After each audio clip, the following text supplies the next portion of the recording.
here with Ryan today. We've got his car in the garage again. We're going to do the Perrin pitch stop brace. This is kind of to prevent the cracking from the OEM brace that's on the firewall. If you've kind of paid attention to the Naziok thread about this, you'll know it's a common problem that with cars, even OEM cars that are completely stock, but even more so when you get to like stage 2 performance, just have a lot more movement coming from the motor. So we've got this kit from Perrin. He picked it up, and this is a great kit just to kind of give us the peace of mind that it's not going to crack. Because if you have that issue, you're going to have to give it to the dealer. You're going to have to deal with if you're modded. Yeah, you're gonna have to worry about being stage 2 and trying to get them to do this work under warranty, which is most likely not going to happen. So for what? This is like $260 for this? Somewhere around there, yeah. Somewhere around there, you just have that peace of mind. And also, Ryan's got all of the, the braces and the motor mounts. Motor mounts, the transmission mount, and the pitch stop mount by Perrin.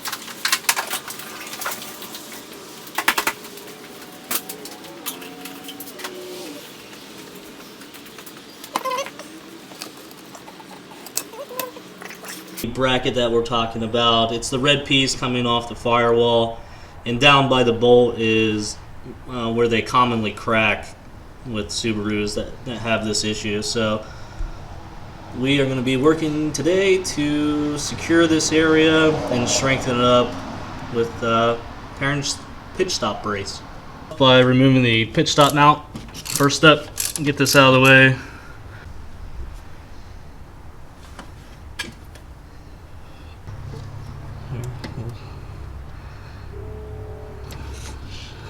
Remove that. Good. Get the clip out of that little bracket.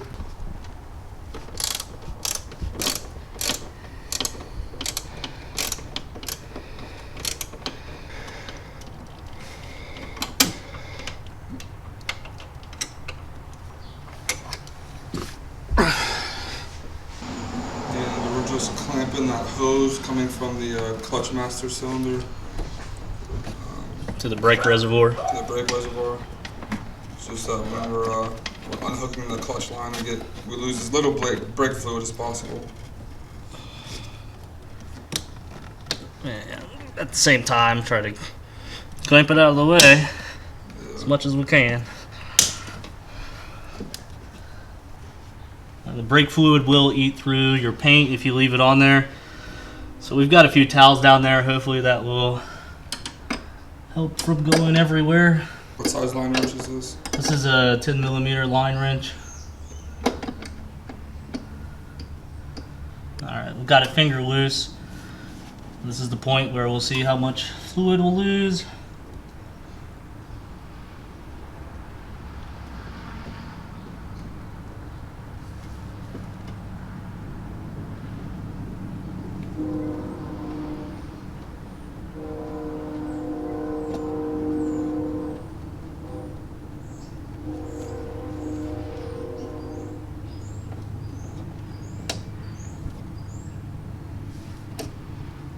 Okay.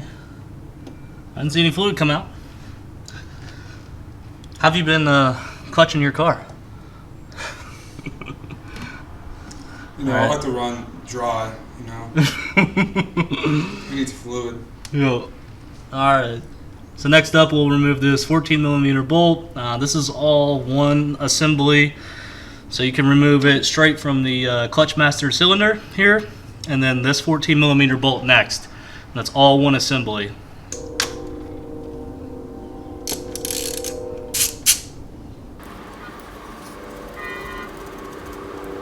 Yeah, we got some fluid here.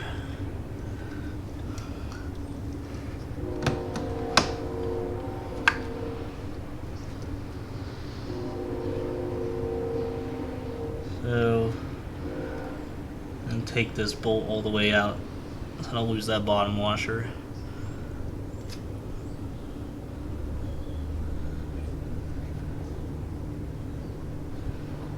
Bottom washer, 2 washers on there. This whole assembly is going to come out as one piece. You can probably break it up, loosen some other stuff. Let's see how cumbersome it becomes.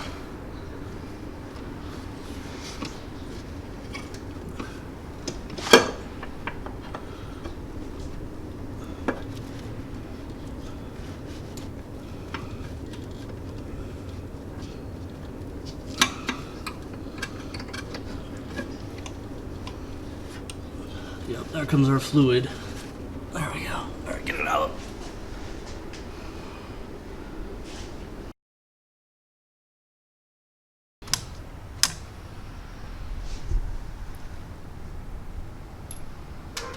Okay, we're going to install the clutch line provided from Perrin. So I've got the washer in here, and the other washer on this side will go right through with the banjo bolt. Make sure we get our washer lined up and threaded in.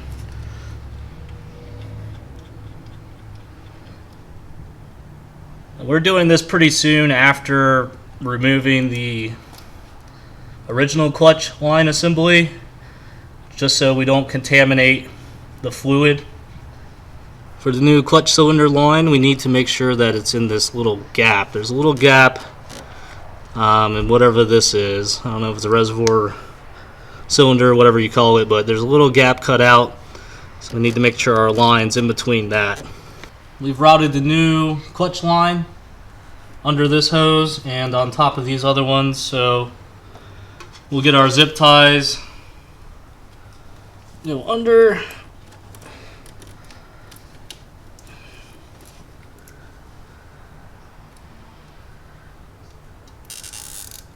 And the new clutch line naturally seems to sit right on top of this FP sticker, so we'll compress it a little bit with the zip tie, not a bunch. I'd still like to have a little bit of movement and not have it compressed, so just nice and snug,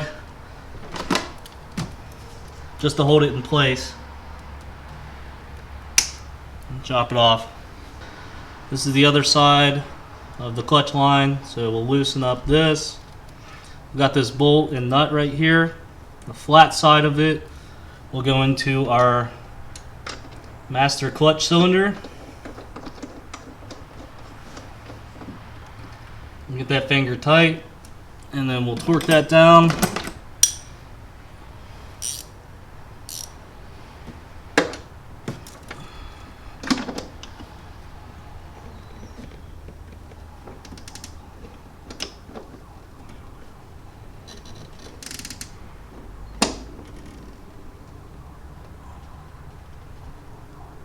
All right.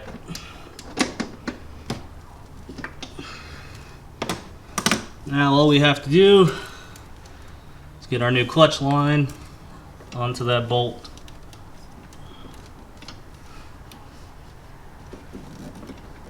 Tighten down this bolt right here, 13 millimeter. And you can see our hose is moving a little bit. So I'm going to loosen that up, and I'm going to try to hold it from spinning when we tighten it.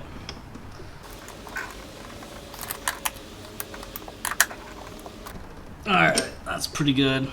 So as you can see, I kept the angle of this a little better for the hose. It was trying to go straight down, and I just held the bottom of it while we tighten this bolt.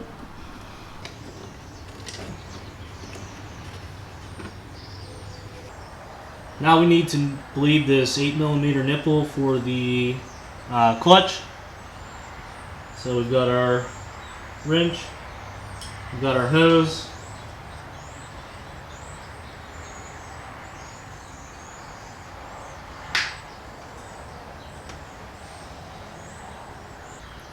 So right now, Ryan is in the car. He's holding down on the clutch pedal. I'm going to pull the wrench to the front of the car. Make sure we don't have any lines coming from this hose. And then that will tell us that the clutch is all bled. A little bit of bubbles So he'll go and pump the clutch pedal right now. Pump it.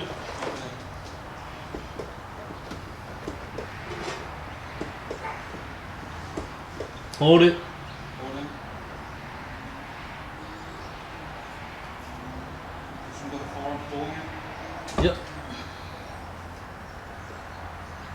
Pump it.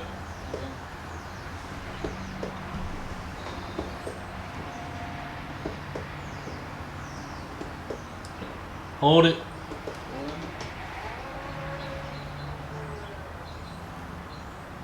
Getting there. Okay. I'm not seeing any more bubbles. We'll do one more just to be safe. Make sure we don't see any bubbles, so go ahead and pump it.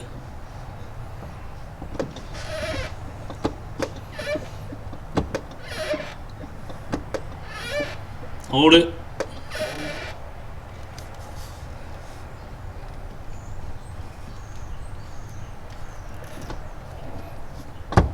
Pump it.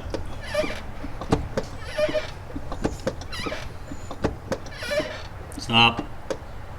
Stop. Alright. Yeah, we're good. No bubbles on this one. So that's it for bleeding the clutch.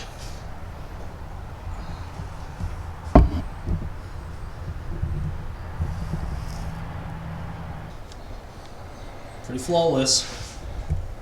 Here's our makeshift bleeder.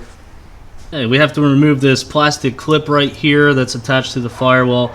This is a really hard task to do, so I've got this tool I've had for a little bit. I can't remember what it's called, but anyway, so what we did is pretty much tried to jam this into the firewall and the plastic tab as much as I could, squeeze it, and it popped it right off. So we should be left with minimal scratching on the firewall. Yeah, so we didn't do too bad.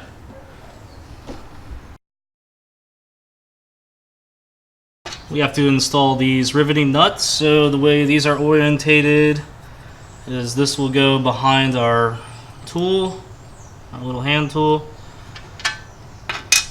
Put the washer into the nut, or the bolt rather. Hand thread it into the rivet. Okay, so we'll put the rivet nut into the firewall and then we'll tighten it down with our 10mm socket and ratchet. At the same time, we'll have to hold the riveting tool. Got the rivets in. Now we'll go ahead and install the bracket to the firewall. With the smaller Allen bolts provided, there's a washer on the top part.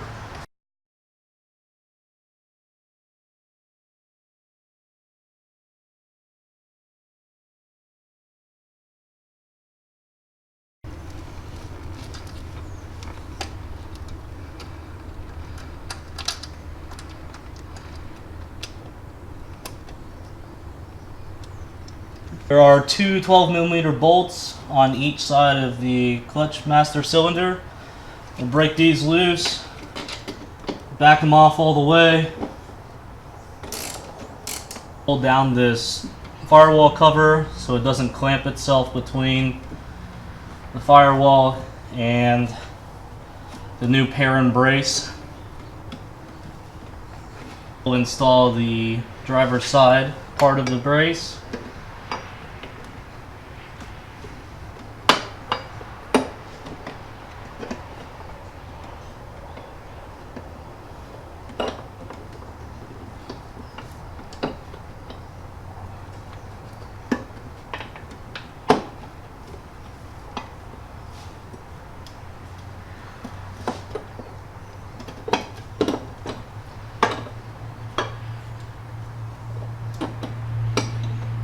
You've got a really tight space to get into for the passengers, or the driver's side bolt on the master clutch cylinder. So I'm going to take our bolt, put some plastic over the socket, push the bolt in, and that will help hold the nut from falling out of the socket while we get it in there.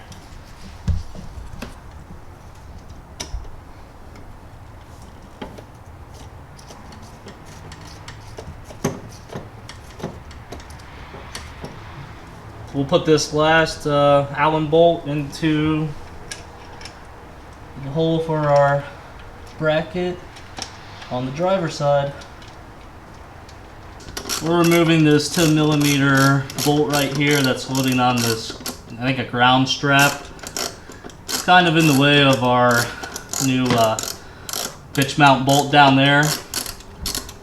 So get this out of the way real quick, and then we can tighten the pitch mount.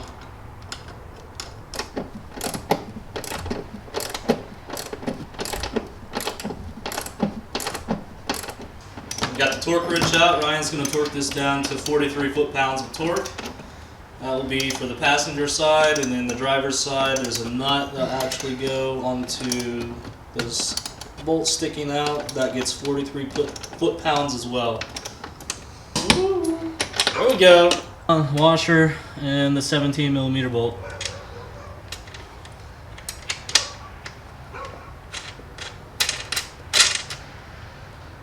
And this will get 43 foot-pounds of torque, just like the other side. These nuts on the master clutch cylinder get 15 to 18 foot-pounds of torque. So we got the torque wrench on there right now. Ryan's torquing them down.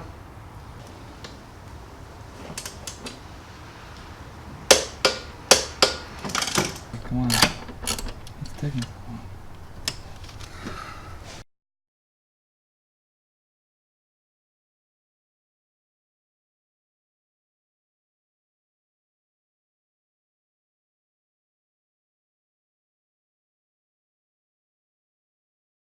We just finished up the pitch stop brace. The install wasn't terrible. We didn't really run into too many snags. Only thing that gave us a little bit of an issue was the new clutch line, and trying to make sure we didn't strip anything out when getting the old one off and putting the new one on.